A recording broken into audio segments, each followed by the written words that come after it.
Uh, all right, guys, how's it going? Anthony here, Altcoin XP. I guess we're doing intros, and I don't know how to wear hats anymore, type thing. I never knew how to wear hats like these. But what are we doing? It's 6:46 p.m. right now, January 1st, and I'm gonna. I need to take 2 hours to just look at cryptocurrency news between like a couple different places, and I'm gonna record that because that seems like something to do, and follow me along with it, and as I have thoughts with like reading articles and subreddits and whatever, I'll share them with you guys. I got an energy drink too, not because I want energy, but because I need something to make this torturous thing feel a bit better, and sugar does that. So this first CoinDesk article that I'm reading, it was actually put out on December 28th, but I didn't get around to looking at it till now. It says, we'll put it here, there's some blank stuff there. Italy announces 30 experts to lead national blockchain strategy, which basically, just like the title says, and the group is, the purpose of the group is just to like basically develop a strategy for how Italy will handle blockchain stuff, and how they'll handle like public cryptocurrencies like Bitcoin and Ethereum and Litecoin, like the laws behind all that, the taxes, the regulations, ICO stuff.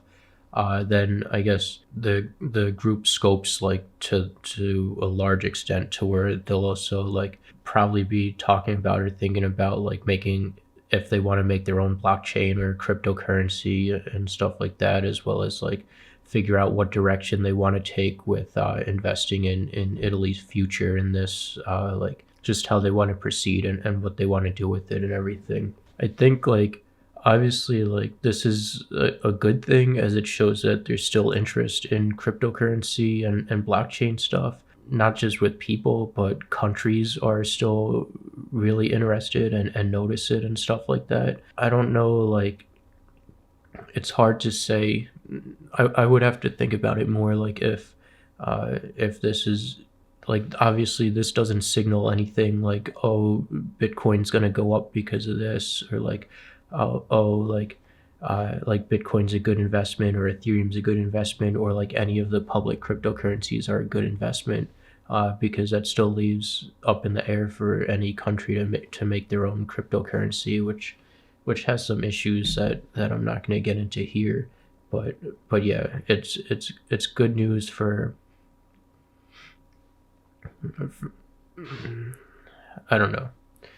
It's weird to talk about. Let's move on to a different article. So this next article, I wrote way too much because I don't know, it was something I wanted to talk about, and I don't think I really wrote down it as well as I could, so hopefully it comes out better than the notes I wrote.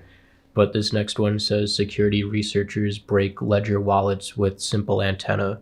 And if you don't read these articles, if you don't know anything about security and stuff like that, these articles are kind of scary. You know, a headline like that: security researchers break ledger wallets. Like hardware wallets are, like, everyone talks them up as being like so super secure, and they really are extremely secure.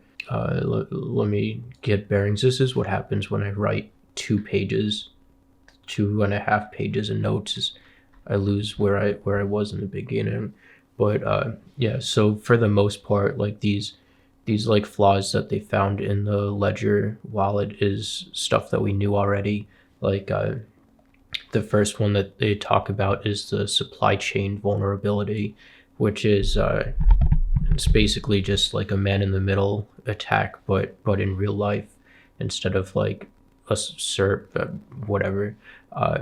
So like you could like sit outside of someone's house when they're expecting a package, when they're expecting a Ledger hardware wallet to be delivered, and then you can take it from their porch, reprogram it with like your own malicious firmware, and then seal it up and put it back on their porch. And then they can, then when that person takes it in, they'll put their like Bitcoins on it or whatever, but it'll really be on malicious, unsecure firmware that the attacker could steal the Bitcoins from. Another one that would be like a larger scale than this is if like you work at a warehouse that distributes the Ledger wallets. Then you can take like a pallet of them and upgrade the firmware with malicious firmware and whatever. So like the issue with man in the middle attacks like this is that they're not likely to happen due to the amount of like effort and risk that the attacker takes to do this, and it's all for a unknown reward. So the risk to reward ratio isn't there's no incentive to do it pretty much. Like if you're trying to do this to your neighbor, you would have to know like when you would have to know that your neighbor bought a hardware wallet, then you would have to know like when it's going to be delivered, and then you have to like stalk their house, the outside of their house on delivery day to make sure no one's watching you, and watching you steal the package, make sure no one's around and all that. And then what happens if your neighbor is actually home, and then your whole day is like wasted of stalking your neighbor and all that, because then you don't get the package because the neighbor just picks it up as soon as it's delivered and all that. And not to mention, like, you could also just have these packages have signature required for them and all that. So anyway, and then like I guess yeah, also like say you take their package, you would have to update the firmware on it like the same day, because the neighbor's gonna like come home and be like, oh, where's my package? Tracking says that it's delivered, but it's not here, and whatever. I mean, I guess you can just be like, oh, hey, I'm your neighbor. I picked up your package. I didn't want anyone to steal it. Here it is, and whatever. Meanwhile, you have like your updated firmware on it and stuff like that. Like, I'm getting ahead of myself, but I'm talking about like if a case like happened and whatever. Yeah. So like you would also need to know like how much cryptocurrency your neighbor has, so you can justify if the risk of stealing it is worth it. Like if they only have a couple $100, do you really want to like risk getting put in jail and all that? And if it's a significant amount of money, like say $1 million or something, do you really want to risk like spending the rest of your life like running from the laws and not leaving a paper trail on spending this cryptocurrency and everything? And then you're just going to get like super paranoid about all that. So like, so your neighbor does have $1 million in cryptocurrency that they plan on putting this hardware wallet on this hardware wallet. I mean, you kind of have to assume that they're stupid enough to put it on one hardware wallet and not spread it across multiple different locations and all that, and not spread it across multiple different types of wallets and everything. But yeah, like that, and then once you say that you do accomplish this and now you have $1 million worth of your neighbor's cryptocurrency, well, like that's going to be way too much to sell all at once, and if you do, like people are going to be really suspicious about that. Like, are you just going to have like $1 million sitting in your house? Like, it's going to raise suspicions if you put $1 million into your bank account.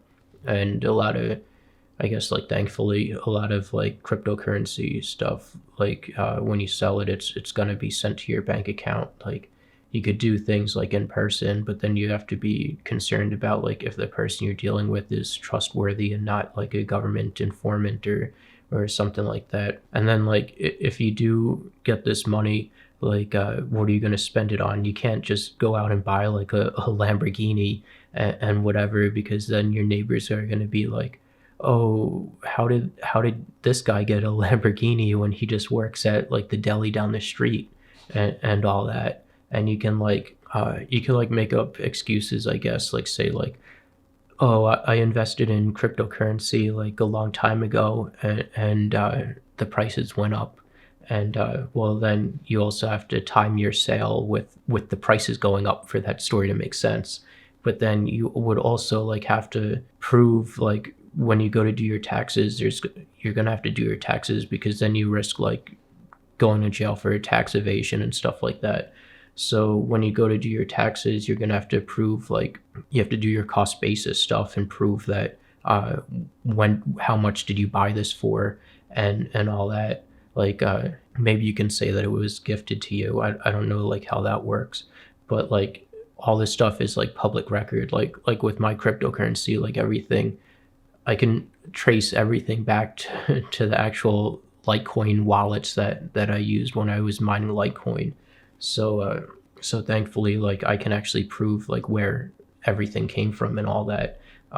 If I do get like audited by the IRS and stuff like that. But yeah, like speaking about like, oh, if you like you can't just spend like all this money at once, because then that raises suspicion. And I remember when I was a kid, my father was an armored truck driver, and I guess well, not I guess, it did actually happen. My father's truck got robbed, and what had happened is that my father went into this one store to collect the money from them, and meanwhile my dad's partner was sitting inside the truck and decided to just wait inside the truck for whatever reason. I don't know, maybe that was normal to like have one guy protect the truck while the other guy went in and got the money from the store, whatever. Meanwhile, this is in like Manhattan or Brooklyn or something like that. So yeah, the guy like robbed the truck, and there was like, or his partner robbed the truck, and I guess there was like a getaway car that he like loaded up with the money and whatever. So I remember my mother telling me that there's like an investigation going on for a couple weeks or something, and our family was like talking about it a lot because obviously my father was like a suspect in it. But what had happened is that my father's partner in the truck was buying like new furniture for his apartment and buying like his girlfriend gifts, and I think he bought a new car or something too. And then that's how he ended up getting caught for that. So like if you do like steal a bunch of money, you have to like live really poorly and really carefully for a long time. Like you just don't become a millionaire like just like that, you know. So also like with the transactions being public, you have to realize that like you can use a mixer if you don't want it traceable and whatever. So then that still has the question about with taxes, like you still have to prove like where it comes from. But say that you do use a mixer and all that. Well, if you're knowledgeable enough to use a mixer, if you're knowledgeable enough to update firmware and whatever on a ledger, well then I'm sure you've talked to people inside of your community or your neighbor or whatever about cryptocurrency in the past.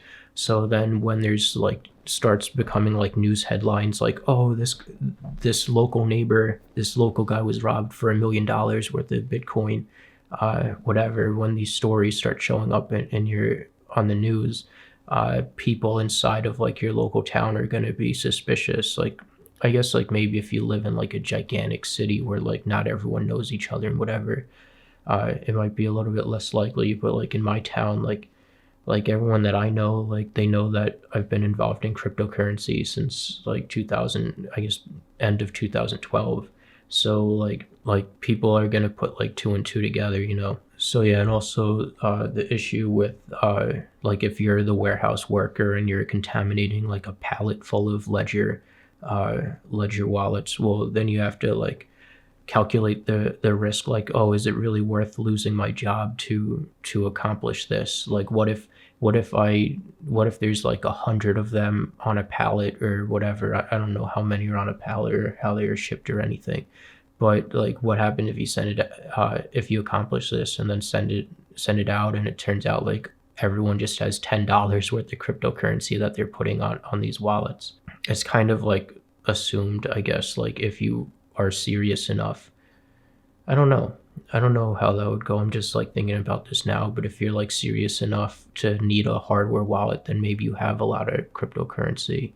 But then like maybe if you're also serious enough, then maybe you're in charge of your own security and then just like manage your own private keys yourself and don't trust a hardware wallet and stuff like that. I don't know. I'm kind of rambling here. But yeah, the issue with that too is like the customers are gonna complain like, oh, we got shipped this hardware wallet and our funds went missing as soon as we used it, and then that's going to start an investigation inside of the company, and then that investigation, like you're definitely going to be pressured if not caught when they start like tracking down like, oh, it was this pallet, and then they start looking at security footage, like camera footage from that pallet, and then see like you tampering with it and whatever, all that for like an unknown amount of money that gets sent out and whatever. The other thing that they talk about in this article This other attack is well, with the antenna I'm talking about,